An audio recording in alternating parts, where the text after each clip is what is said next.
after the surgery. I wanted to talk to you guys about how that first 9 days at home's been for us, some of the challenges that we've had, and some of the things that we think might be helpful for other people that are going to have the surgery. Mm-hmm. Both for Anne and myself. There's two stories here. Patient and caretaker. That's right. Yeah. So one of the things that we struggled with immediately coming home was just getting around the house, being able to move around in the bed. The hospital, you have the nice hospital bed with the railings that you can use to kind of pull your body around. And you have the flexibility of the positioning that you can do with the touch of a button. At home, you gotta beg for pillows, for props. And yeah, as I mentioned before, my dad had the same surgery, and I don't know if some of you are able to work this out or not. He was able to get a hospital bed for at least the first week that he was home, which would be, I don't know, for some of you guys might want to look into that, because I know for him it was a huge help, and I know Anne, just moving from one side, rolling over to the other side, it was a production. Yeah. And it wasn't, she couldn't tolerate, being on one side for too long. No, and I couldn't sleep on my back because the surgery site was still so sensitive that I just couldn't lay on it. The other thing that we really had to work on was the medication. We went home with a pain medication and a muscle relaxer. We were told I could take the pain medication every 4 hours and the muscle relaxers every 6 hours. And it seemed simple enough to just keep track of that, but quickly became challenging when you're trying to juggle everyday household stuff. And it's a good thing you got two people to keep track of that. One of the things that we found really... I shouldn't have even counted. I was out of it for a while. But one of the things we found helpful to be able to use for this is this journal that we've been keeping. Anne busted it out right when she got home, or actually right after surgery. She started keeping track of her medication and everything, and we carried it on here at the house. And I thought it was kind of silly, I'll be honest, at the beginning. I really didn't want to keep track because I didn't think it was necessary. Every 4 hours and every 6 hours. What's so hard about that? Apparently it's difficult because he messed up twice on my medication. So. I got a lot of stuff on my mind. So anyways, if you can, journal it. Write it down. I mean, it's good to look back and see too, when was the last time you took the medication? What was it that you took? Did you eat with it? Did you not eat with it? Did you get nauseous afterwards? We wrote down everything and...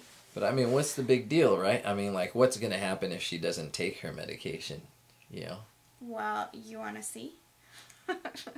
Caesar filmed me at a point where I was in desperate need of some medication, so might as well check that out. Actually, this is what happens at about every 3.5 hours before she needs to take her pain pills. The first couple of days I was like this, but now... Welcome to my life. Alright, well, watch this. Oh, babe. What? So it's been 4 hours since your last Percocet and 6 hours since your last Soma.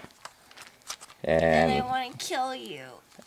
And usually you're right before you're due for your meds, you start to get a little... Can you just give me the drugs, please? Yes, I can.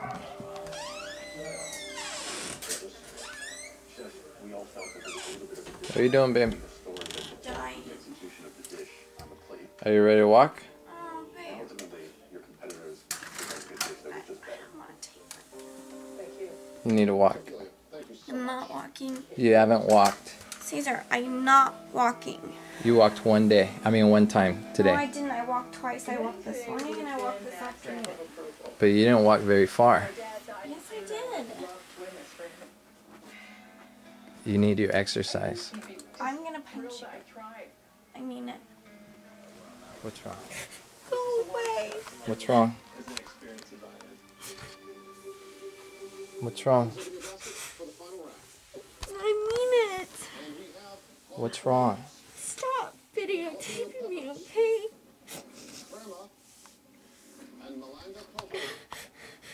Are you hurting? Yeah. What's your pain level? 10.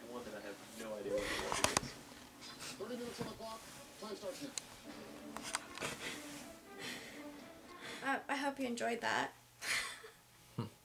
So, one of the things that we didn't talk about, we talk a lot about how I feel and, you know, how the surgery affects me, but I wanted to have you have a chance to talk about how you felt by the end of the week. We get to talk about my feelings now?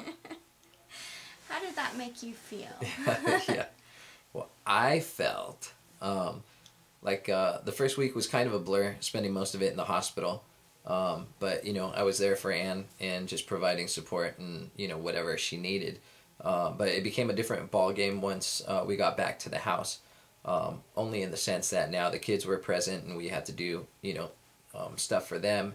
And again, we had our neighbors, thank you so much, and our friends, very close friends, that were bringing us dinners in the evenings. It's just one less thing that we had to worry about, which was huge, huge. So if you know somebody that's having this surgery, if you could offer up any assistance, feed them.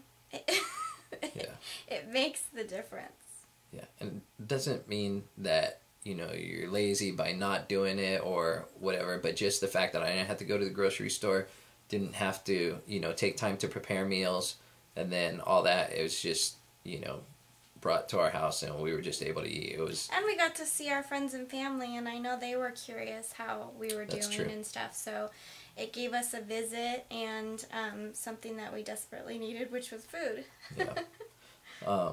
But along with that, I mean, as far as the way I felt after the first week, I was happy to have Anne home. We got her back home on the 6th day, and then the first couple days right after that, she was really still feeling a lot of that pain from that surgery, and really at home, it just, you know, keeping up with her medication to keep her comfortable.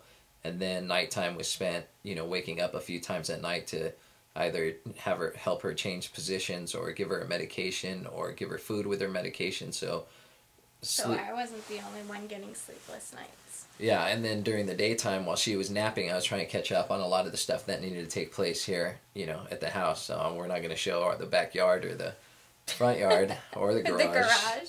But, you know, at least we had a clean living room and a clean kitchen.